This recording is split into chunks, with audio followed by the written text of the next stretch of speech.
তো দেখো ঘড়িতে এখন মানে 9টা বাজতে যাচ্ছে। তো এই যে খইগুলো বাছছি আর কি, ধানগুলো ছাড়াচ্ছি।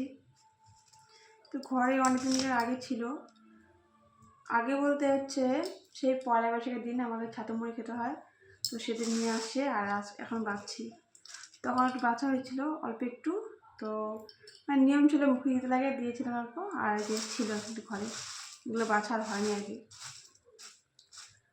এখন কোনো কাজকর্ম নেই, আজকে কী করবো, যে এগুলো নিয়ে বসলাম। এগুলো আমার সাথে ঘরে পড়ে থাকবে আর খাওয়া হবে না। তো ওই যে এখন বাঁধবো। আর এটা হচ্ছে এমনি এমনি কেউ খাবে না, মেয়েও খাবে না, বড় খাবে না, আমিও খাবো না। আর এটা হচ্ছে এটা গুড় দিয়ে একটু জাল দিব আর কি, পাক দিব গুড় দিয়ে, তাহলে খাওয়া হয়ে যাবে।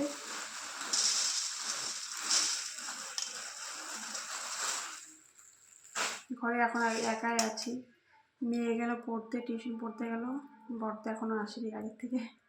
আমি ঘরে এখন একাই আছি, তো ভাবছি কী করবো, এই যে নিয়ে বসলাম।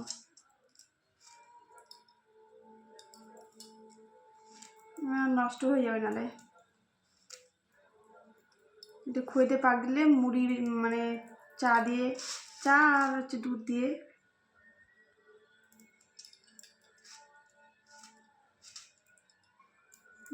মানে ভিজিয়ে খাইলে।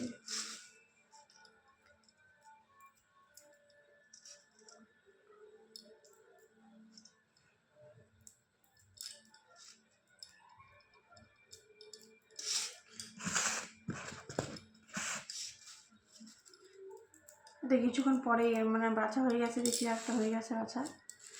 মেয়ে পড়তে যাওয়ার আগে একটু মানে বেছে দিয়ে গেল, আর আমিও নিয়ে বসলাম। দেখি ইচ্ছে করে না, বেশি নেই, অল্পই।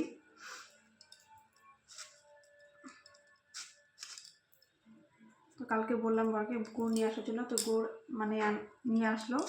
আর যখন পাক দিব, হয়ে গেছে বেশিরভাগটা বাছা, আজকে এটা পাক দিয়ে দিব, না নষ্ট হয়ে যাবে ঘরে থাকলে।